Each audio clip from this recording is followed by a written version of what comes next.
Blood के बारे में देखेंगे। Blood is a specialised connective tissue. Okay, blood circulates in the blood vessels.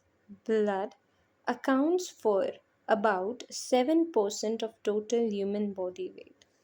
Okay, तो 7% पूरा टोटल जो बॉडी वेट होता है उसका 7% अपने पास अपना ब्लड प्रेजेंट होता है। ठीक है, अब है ना, सबसे पहला और इम्पोर्टेंट वर्ड जो अपन को याद रखना है इसमें ब्लड वाले टॉपिक में, ये है हेमाटोलॉजी। हेमाटोलॉजी क्या होता है?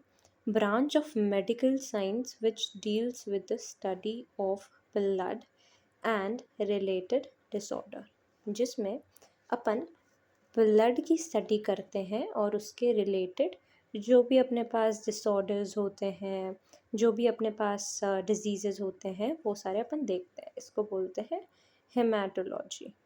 Okay, haematology. अब अपने पास आता है जो फिज़िकल कैरेक्टरिस्टिक्स होती है ना ब्लड की, वो सारी देख लेते हैं। ठीक है, तो ब्लड इज़, पहली बात तो blood is red. Okay, blood is opaque, blood is viscous, blood is slightly alkaline. Okay, slightly alkaline in nature.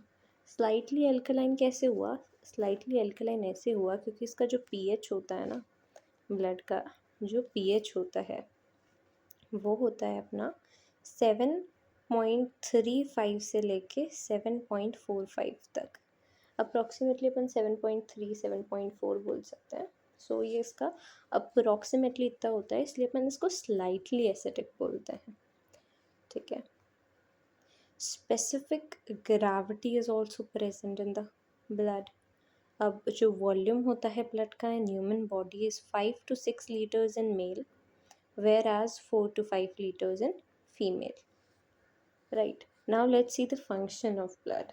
Function of blood मतलब किस किस चीज़ों में ब्लड अपना हेल्पफुल होता है।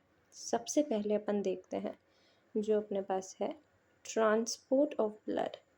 ओके, ट्रांसपोर्ट ऑफ ब्लड या फिर transport of nutrition, transport of gases. ठीक है, अब ब्लड अगर ट्रांसपोर्ट कर रहा है उसमें ट्रांसपोर्ट ऑफ गैसेस होगी, उसमें ट्रांसपोर्ट ऑफ न्यूट्रिशन होगा, तो ये अलग अलग पॉइंट्स भी लिख सकते हो, साथ में कंबाइन करके भी लिख सकते हो।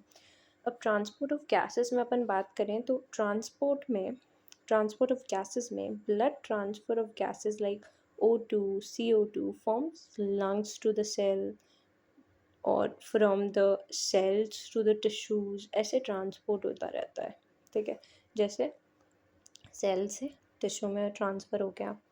ठीक है, या फिर जो लंग्स अपने पास प्रेजेंट है, ठीक है, उससे अपने सेल में ट्रांसफ़र हो गया।